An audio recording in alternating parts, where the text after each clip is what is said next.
Bienvenidos a esta nueva entrega de Señora Historia.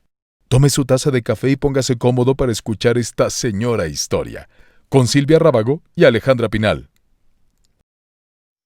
Hola amigos, nosotras somos Alejandra Pinal y Silvia Rábago y estamos en Señora Historia.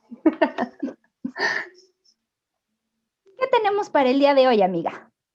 Bueno, pues después de mucho cavilar decidimos que dentro de estos programas iniciales está bien hablar acerca de qué es la historia, qué son los historiadores, qué hacen, porque estamos muy acostumbrados a, bueno, quienes son colegas saben que pues cuando uno, y digo al taxista por ejemplo, porque es usualmente la persona con la que uno empieza a platicar y a dicharachar, de repente vas a Ciudad Universitaria y el taxista te pregunta, ¿y usted qué estudia, señorita? Y usted dice, historia.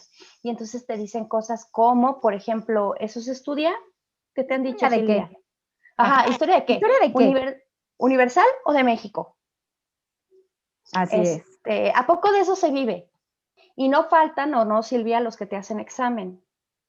Sí, nunca falta el que se le ocurre preguntarte cosas como, ¿y de qué lado de la cama dormía Benito Juárez? Ajá, o a ver, usted, a ver si es cierto, ¿cuándo se murió Maximiliano de Habsburgo? Y tú así como, ¿no? Exactamente. O la otra, que es todos los historiadores que hemos estado frente a clase en secundaria, prepa, nos ha pasado que, ¿y eso para qué? ¿No? ¿Por qué tengo que estudiar eso si?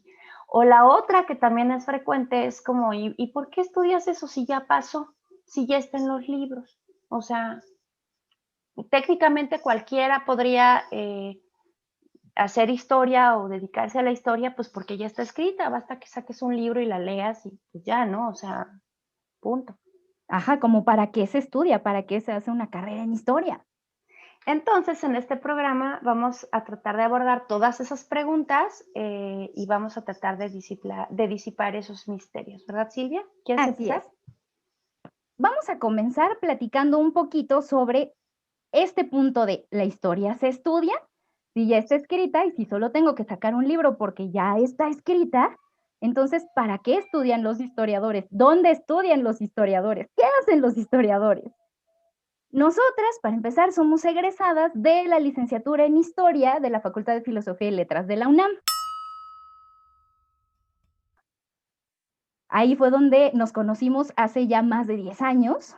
Y sí, efectivamente, es una carrera que se estudia, dura 4 años, y nos preparan para entender la historia, para escribir historia, y nos preparan para tener pensamiento crítico acerca de ella. Tengo que admitir que cuando yo decidí que iba a estudiar historia, yo estudié en la Escuela Nacional Preparatoria, entonces yo no llevaba lo que sí llevan en el CCH, que es teoría de la historia, y otras materias más especializadas en el CCH de la UNAM. En la Nacional Preparatoria no. Entonces yo sí creía que me iban a contar historias. Tengo que admitir que entré engañada. Y pues sí, uno llega el primer semestre y te encuentras con que no, y es como el primer shock, ¿no? Bueno, por lo menos en mi caso, yo no tenía muy claro qué hacían los historiadores, o sea, yo creía que me iban a contar historias, ¿no? Y bueno, en la Universidad de Guadalajara, en donde ahora estudio el posgrado, la carrera dura 5 años, o sea, se me hace larguísima, pero bueno, es no sé, aquellos 4 años que nos echamos en la UNAM eran de 11 materias cada semestre, ¿no? Más o menos, entre 7 y 11. Sí, Eran, entre obligatorias y optativas. y era una carga curricular bastante pesada. Yo recuerdo que para mí hubiera sido imposible hacer otra cosa además de estudiar porque lees una cantidad brutal, o sea, de cada materia, de verdad, barato, te dejan 50 páginas de cada materia. Entonces, y si tienes 4 clases al día, por decir algo, tienes que llevar leídas tus 200 páginas. Y no entregas, bueno, salvo, a mí no me tocó así, pero sí hay algunos profesores que trabajan así por reportes de lectura. Pero lo que pesa al final en tu evaluación es que en cada materia haces una investigación monográfica. Desde el primer semestre te ponen a investigar. justo de lo que se trata es de que sepas distinguir fuentes fiables de no fiables, que sepas aparato crítico, que sepas decir de dónde sacas la información, que sepas manejar un archivo, información del archivo, información bibliográfica, documental, que te sepas plantear una pregunta histórica, que sepas plantear un problema histórico. Creo que es la clase de, por supuesto, saber escribir, que es también otra cosa, ¿no? Que aprendas a decir economía del lenguaje, lo que quieres decir. O sea, eso de que te avientas un texto así nomás de querido diario y empiezas a hablar de todo, no se vale. O sea, tienes que saber estructurar bien tus ideas, saber pensar, saber argumentar qué va primero, qué va después, por qué, cómo lo vas a organizar, y todo eso en función de esa pregunta histórica que te enseñan a hacerte, ¿no? Y bueno, a la par de que te están enseñando eso, te están enseñando también historias. Hay quien te cuenta historia. Yo recuerdo mis clases con el doctor José Enrique Covarrubias, eran maravillosas porque contaba la historia de Inglaterra. No sé, en mis clases de Norteamérica colonial también estaban increíbles. Tomé clase también de protohistoria, donde también, no sé, sí nos contaban historias, ¿no? También. Exactamente. Era como un choque que cuando entrábamos, también me admito esa culpa, porque también fui de Nacional Preparatoria. Yo también pensaba que llegar a la facultad era que nos iban a enseñar historia como narración, que nos iban a contar la fecha, que nos iban a platicar qué había pasado. Y llega uno y te topas con materias con nombres como historiografía de México, historiografía general, Y son teoría. 4. Exactamente. Y ¿No? aparte Comentario de de eso, textos. exactamente, iniciación a la investigación histórica. Y aparte de esas, estos otros cursos que sí son donde te cuentan cosas de historia, igual tengo muy buenos recuerdos de mis clases de México en el siglo XIX con la doctora Ana Rosa Suárez, que esas yo las amaba porque yo soy siglo XIX fan, y ahí era donde uno decía, bueno, creo que esto se acerca más a lo que yo pensaba que iba a ser. Claro. No, y también hay clases, perdón, lo tengo que decir, mis clases de enseñanza de la historia. También había cursos así que no manches, eran horrorosos. Sí. Bueno, y aparte, bueno, en el caso de la UNAM, no sé si se hacía en otras universidades, vas construyendo tu currículum y vas construyendo tu especialización. Yo, por ejemplo, a ver, es que literalmente no pisé una sola clase de prehispánico. O sea, ¡Chócalas! Yo tampoco. nunca, o sea, no, estaba totalmente lejos de mis intereses y además, pues yo tengo mi prejuicio de que pues yo no puedo comprender a las sociedades prehispánicas porque pues no pienso, no estoy, no, o sea, no puedo hacer ese ejercicio de comprensión que hacen los historiadores, que es ponerte en el lugar del otro. Entonces, pues no, o sea, yo renuncié desde el principio a aprender cualquier cosa de prehispánico. Igual tuve las materias obligatorias de Nueva España, porque pues yo me fui todo hacia siglo XX, ¿no? Igual te obligan a tomar de cada periodo de Universal y de México, ¿no? Yo me metí mucho a medieval europeo y mucho a moderno mexicano. Ese fue mi caso, porque al principio yo quería ser medievalista, después ya no. Y pues bueno, así las cosas. Uno va construyendo también su especialización. Bueno, entonces sí, eso sí se estudia. Y no solamente a nivel licenciatura, porque en nuestra profesión ser licenciado es nada. O sea, Eres el último eslabón de la cadena alimenticia del historiador. así es, cañón. Entonces ser licenciado de verdad no te alcanza. Tienes que tener mínimo, a ver, escuchen, mínimo doctorado, ¿sí? Y para el doctorado, pues te piden, o sea, para el puro ingreso, te piden pues que tengas también lenguas. No puedes hacer, por ejemplo, no puedes obtener el título de licenciatura sin comprensión de lectura en otra lengua, ¿no? Luego para entrar a la maestría te piden 2, luego para el doctorado, y así uno va capoteándoselas, ¿no? Yo había tomado italiano en la prepa y pues así, y luego francés y luego inglés. No sé, Silvia, creo que tú metiste portugués, ¿no? Algo así. No, yo metí inglés y luego francés. Ándale, pues sí, así, o sea, aparte es Que como, se supone que tendría que haber metido portugués ya por la maestría, ya directamente en estudios latinoamericanos, y como no había lugar en las clases de portugués, pues metí francés. y ya, listo. Así uno, porque justo, o sea, no es nada más que te eches, y otra cosa, aquí sí existe la opción de titularte por informe y por otras, creo que también todavía en la UNAM está por experiencia profesional, Ajá, en por la UDG actividad. todavía, en la UDG te puedes titular por promedio, pero si te vas a dedicar en serio a la historia, tienes que hacer tesis. No hay para dónde hacerte, ¿no? Entonces, pues eso también, tienes que hacer una investigación histórica eh, novedosa para poderte titular, ¿no? Ajá, que Y bueno, demuestres que sí, sabes investigar, que demuestres que ajá, tienes ya un buen manejo de fuentes, que puedes hacer una crítica de fuentes. escribir. Ajá, y que puedes escribir correctamente. Oye, ¿y Universal o de México? La pregunta típica. Entonces, ¿historia de qué? ¿Universal o de México? Creo que aquí vale la pena hacer la mención de que sí hay manera como de especializarse más en una que en la otra, que era lo que comentabas de que uno va haciendo como su mapa curricular. Ajá. Yo me considero completamente culpable de que tomé muchísimas más clases de México, porque a mí lo que me atrapó fue el siglo XIX mexicano y de ahí me seguí.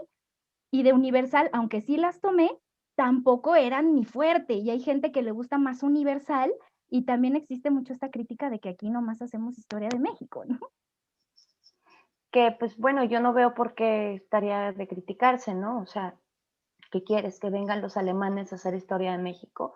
O sea, no está Ajá, mal, pero pues como que los principales interesados deberíamos de ser nosotros, ¿no? nosotros, exactamente. Eh, en mi caso, pues igual, eh, yo diría, híjole, es que no sé, yo no me quiero como arraigar, pero lo que he hecho ha sido de México, fundamentalmente, porque es de lo que más sé, ¿no? Eh, y pues es que no es como que ¿saben? O sea, estudiar historia es estudiar historia, e historia es todo el mundo, todas las épocas, todo el tiempo, todas las culturas, todos los países, todo, ¿no? Lo cual no Es significa que seamos Wikipedia y que podamos saber datos de absolutamente todo. buen punto, aunque sí tendemos a saber más, o sea, más que el promedio, pero no, o sea, créeme que yo no sé cuándo se murió Benito Juárez, yo no sé, no sé, o sea, hay muchísimas cosas que no sé. Hay algunos datos que te quedan fijos de tanto manejarlos y pues bueno, aquí mi hijo ha interrumpido.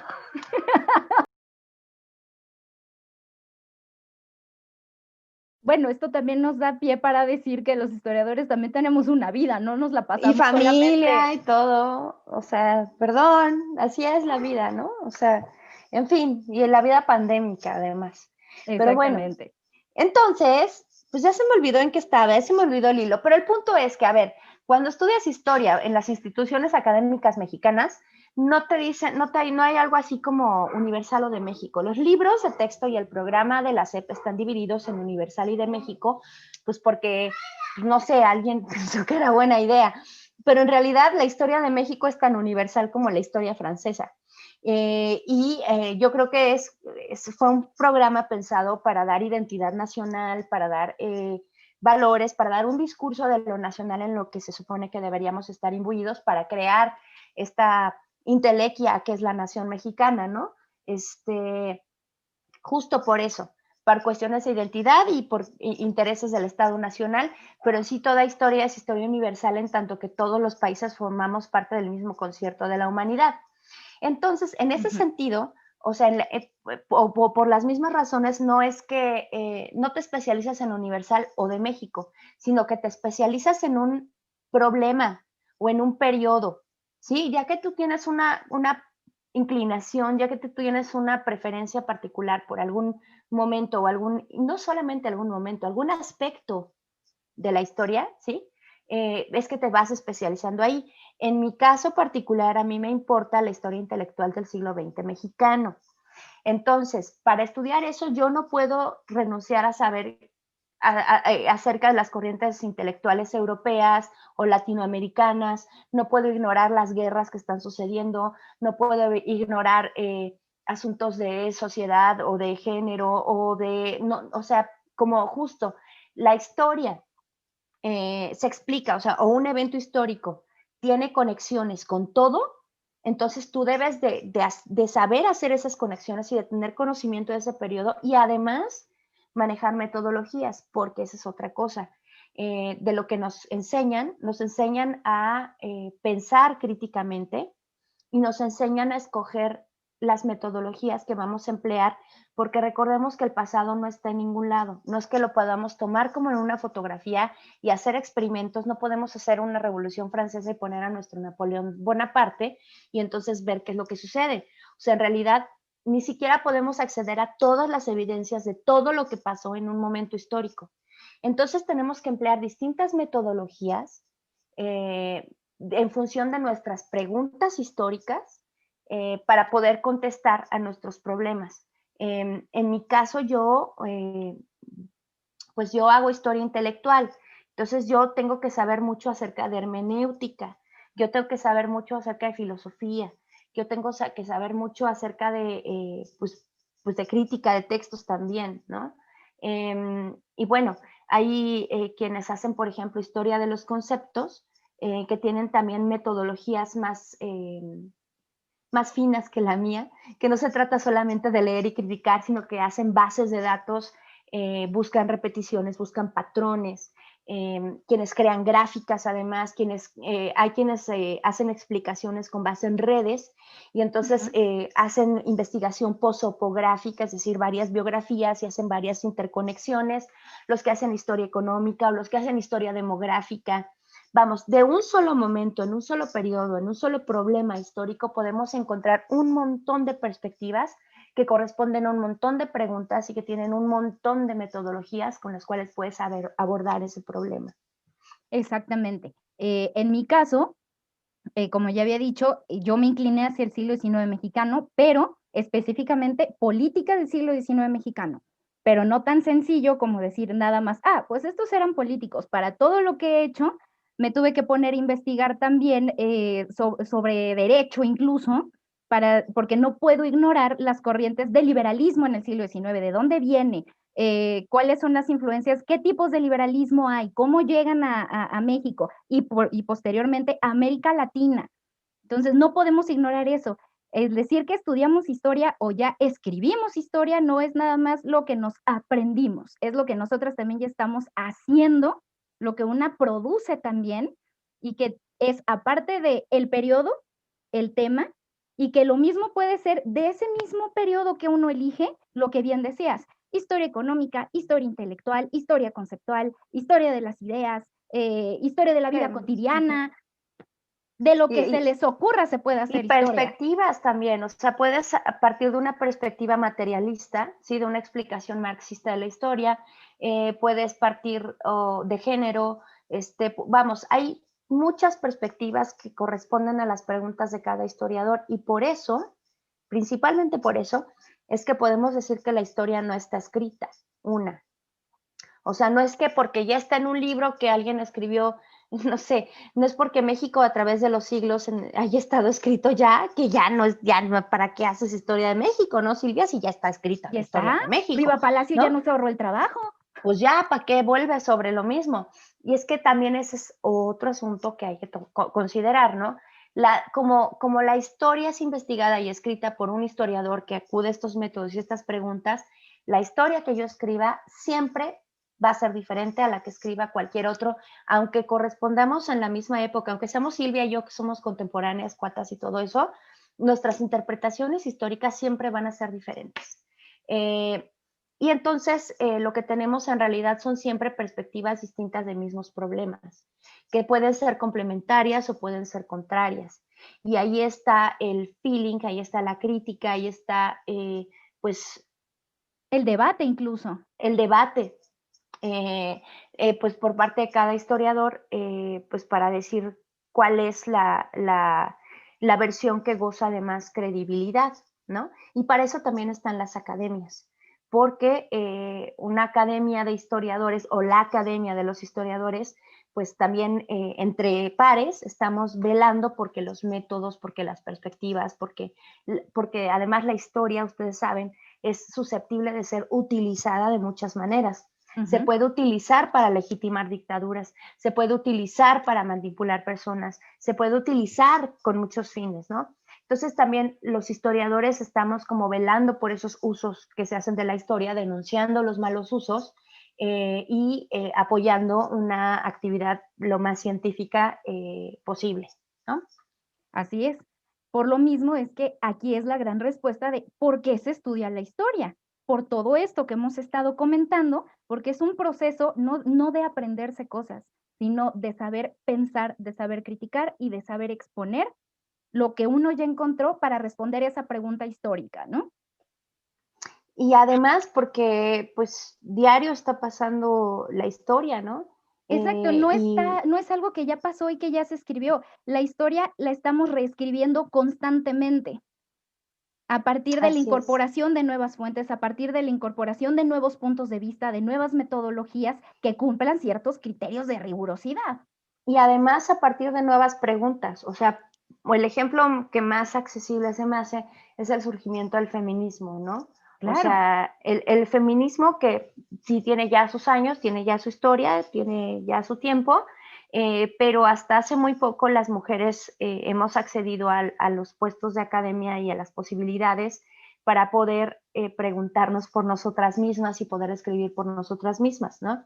Entonces, las preguntas que nos hacemos ahora las historiadoras son muy diferentes a las preguntas que se pudieron haber hecho los historiadores o las historiadoras hace 100 años. De ahí que hay una nueva perspectiva de estudios de género, de ahí que hay toda una corriente de interés y por eso se están tomando, por ejemplo, no sé, voy a inventar algo, la participación de las mujeres en la Revolución Mexicana, que hace 100 años te la pudieron haber contado pues como que ellas echaban las tortillas, ¿no? Y ajá, ahora la explicación es completamente diferente, ¿no? No solamente estamos hablando de mujeres que también son aguerridas y también toman las armas, sino de los diferentes ámbitos de influencia en los que pudieron interceder las mujeres en el desarrollo de la Revolución Mexicana. exactamente. Y poco a poco es como se han ido transformando estas perspectivas sobre la historia. Ahora tenemos la historia de género. Antes fue hablar de la historia de las minorías y así, dependiendo Ujú. de estas nuevas perspectivas que tenemos para hablar desde los puntos de vista de quienes no habían tenido esa voz para contar su versión. Claro. Y eso también me está llevando como al asunto de los historiadores como bancos de datos o como Wikipedias con patas. A ver, justamente como la historia es tan vasta, tan amplia y es susceptible de tomarse desde tantas perspectivas, con base en tantas preguntas, con base en tantas fuentes, o sea, es un mundo, ¿no? Es un clavado tal cual. Pues no ocurre, o sea, no existe, no hay más que este personaje imaginario de Borges, que era Funes el Memorioso. No existe Así una es. mente capaz, de verdad, no existe, no hay manera, no hay forma de alguien que se pueda aprender todos los datos acerca de una cosa. No, no existe, no hay manera. Entonces, ni siquiera hay alguien que tenga interés en tantas cosas, ¿no? Como nosotros nos vamos especializando y nos vamos haciendo nuestras preguntas y vamos tomando nuestros métodos eh, y nuestros problemas, pues lo que nos preocupa, podemos saber más acerca de aquello que nos preocupa, pero no de todo lo demás. Y además hay otra cosa. Cuando estudias historia, te das cuenta de que, neta, lo menos relevante son las fechas y los nombres. O sea, son Ujú. solamente como puntos en coordenadas que te sirven para orientarte. Y es importante no decir burradas también, ¿no? Para contextualizar y así. Pero realmente, pues aprenderte fechas y nombres no te dice nada acerca de un momento, un proceso, un problema o un periodo histórico. Las fechas y los Exactamente. nombres son referencias. Ujú. Son coordenadas. Saber dónde, cuándo y quiénes es para poder ubicarnos, pero eso no es lo importante. Lo importante es qué pasó, por qué pasó. Es entender Ah, el proceso, no la fecha y el nombre. y explicarlo, o sea, que ahí es donde se atoran muchos estudiantes, o sea, a la hora que les preguntas cuáles son las causas de la Revolución Mexicana, ellos quieren que les des una lista para aprendérselas de memoria, es como, no, amigo. O sea, en la medida en Ajá. que comprendes el periodo de la Revolución Mexicana es cuando puedes tú mismo, o sea, no te las tienes que aprender, puedes deducir, es un proceso muy deductivo, ¿no? Pues bueno, es lamentable que en todos los exámenes de ingreso a universidades o de conocimiento general o de lo que sea, la historia termine reducida a fechas y nombres. Es lamentable y es real. También por eso yo a mis alumnos les decía, ¿saben qué? Pues las causas son estas, pero en el examen les van a preguntar esto, así que yo les aconsejo que se aprendan estas fechas y estos nombres, porque así es la vida, así son los exámenes y a eso han reducido a la historia en muchas instituciones, ¿no? Así es. Y eso me lleva a otro punto, y es que con lo que hemos platicado de qué materias más o menos tuvimos, cómo nos prepararon, creo que se hace muy evidente que la preparación que tenemos es para realizar investigación, no directamente para docencia, aunque ambas hemos dado clases de historia, que eso es algo que creo que también es importante mencionar. Por ahí recuerdo que alguien decía, no recuerdo a quién, perdóneme, estoy plagiando a alguien de mis amigos, no sé quién, me decía que la diferencia entre un normalista y alguien profesional en algo, por decir, un físico y un maestro de física que se formó en la Escuela Normal Superior, ¿no? Es que el biólogo o el físico o el historiador saben de biología, saben de física o saben de historia, mientras que el normalista sabe enseñar. Y es totalmente Ujú. real, es que son dos universos diferentes. A ver, una cosa es saber diseñar procesos pedagógicos, saber momentos de clase, saber que necesitas plantear el objetivo, saber los periodos de atención que tienen los muchachos, saber hacer ejercicios, saber, una cosa es eso y otra cosa es saber historia, ¿no?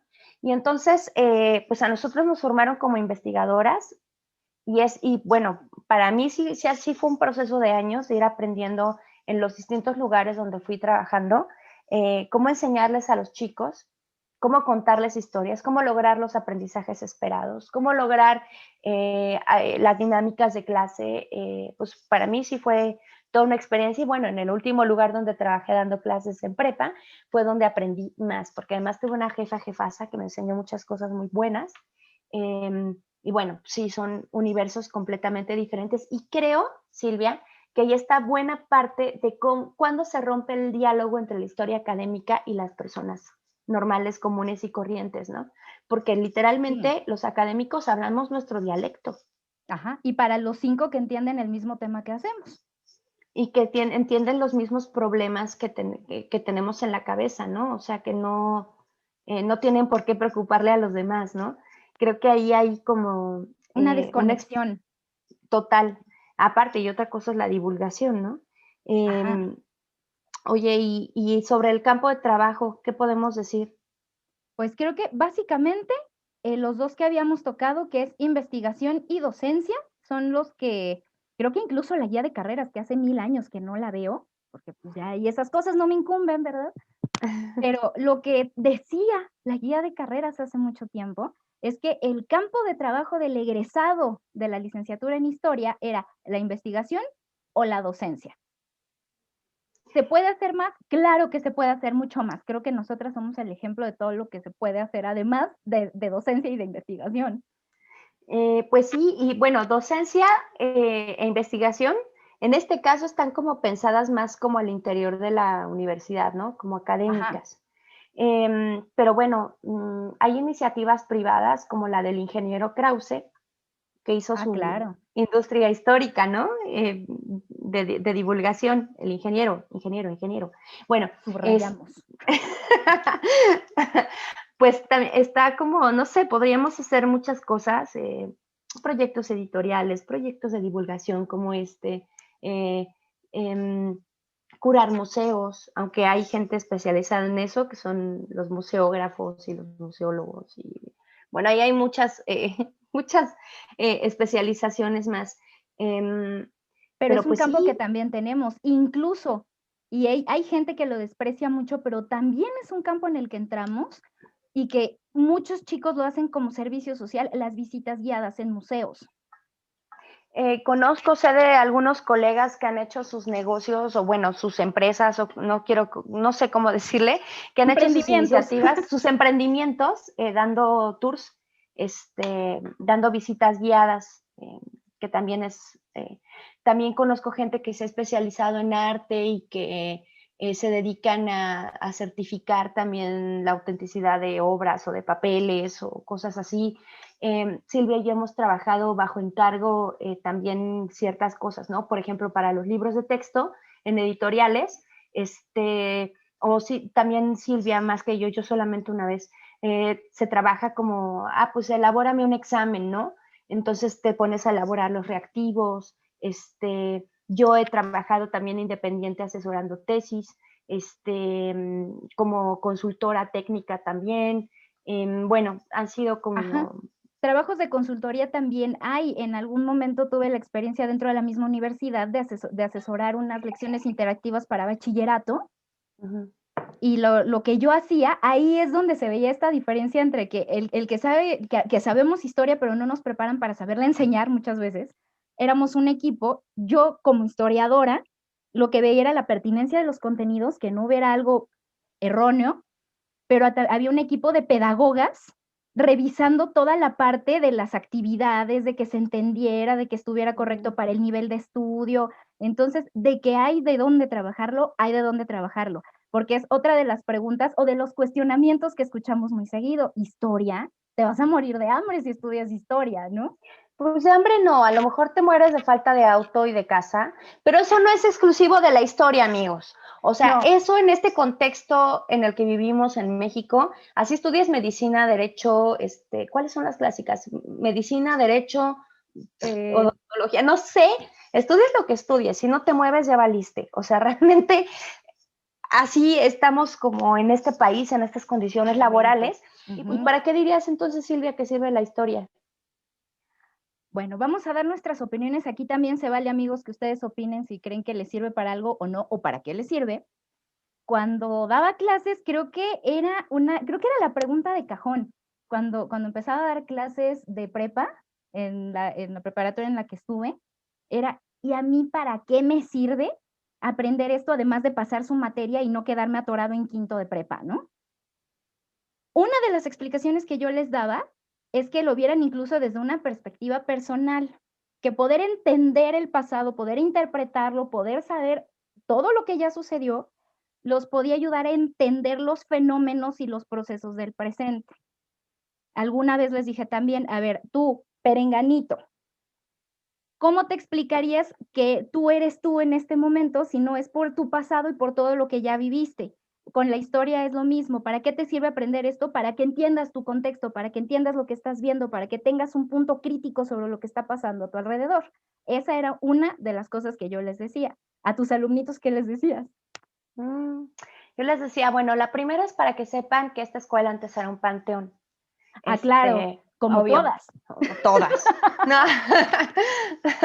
Pues yo les decía que francamente la historia, así como la historia, no sirve para nada, en fines utilitarios, ¿no? Porque tú sabes para qué sirve la medicina, tú sabes para qué sirve la odontología, tú sabes para qué sirve el derecho, tú sabes para qué sirve la economía, o sea, todos tienen aplicaciones prácticas en la vida de todos los días, ¿no?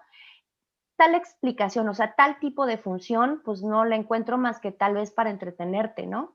O sea, para leer historias y para contar cuentos, pues al nivel del cuento, al nivel de la literatura, ese puede ser como el fin utilitario que tiene la historia. Pero hay niveles más profundos para los cuales sirve. No sirve para eso de que el que conoce nuestro pasado nadie se condena a nada. O sea, realmente si algo aprendes de la historia es que nunca existen dos veces la misma situación y por lo tanto no puedes aplicar como la misma estrategia que se aplicó antes a la situación presente, porque pues nunca ocurren dos veces lo mismo, ¿no? Nunca es el mismo contexto, nunca vas a poder poner así de, bueno, mira, entonces ahora tengo que me salga una crisis Hitler económica y tengo esto, y si los junto todos, ahora voy a tener Segunda Guerra Mundial, ¿no? Eso creen los sociólogos, pero no, o sea, eso no pasa. No pasa, amigos, no pasa. No. Y ahora que renazca Hitler, no va a pasar, o sea, no. Aunque renaciera Hitler, no estamos en la Alemania de los años 30, o sea, eso no va a suceder, amigos, ¿no? No, es un aprendizaje, más bien son una serie de habilidades a niveles más profundos, ¿no? Te ayudan a ver cómo, no sé, cómo se comportan a nivel social, o más bien te enseña a ver que la sociedad es mucho más compleja que hasta donde alcanzas a ver desde tu particular punto de vista, ¿no? Te alcanza a ver cómo las élites siempre han tenido intereses, te alcanza a ver cómo los de abajo han funcionado, vamos, es a un nivel más crítico, te hace más suspicaz, te hace leer con mayor profundidad los procesos de tu presente Y y te cuestionarlos. ayuda, y cuestionarlos, claro, y te ayuda a explicar también en dónde estás parado, ¿no? A explicar tu lugar en el mundo y explicar el lugar de tu sociedad en el devenir universal, ¿no? Yo diría que es a eso, aunque yo no les explicaba con esto tan elegante, pero les decía, bueno, pues por lo pronto te sirve para obtener un certificado, amigo, tú dices. Ah, claro. Y a ver quién te decía que no.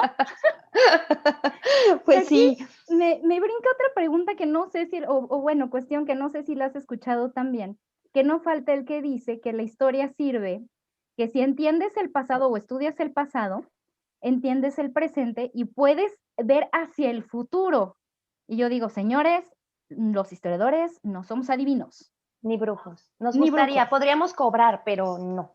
Exactamente, o sea, no somos Madame Sassou con nuestra bola de cristal diciendo, es que ahora va a pasar esto.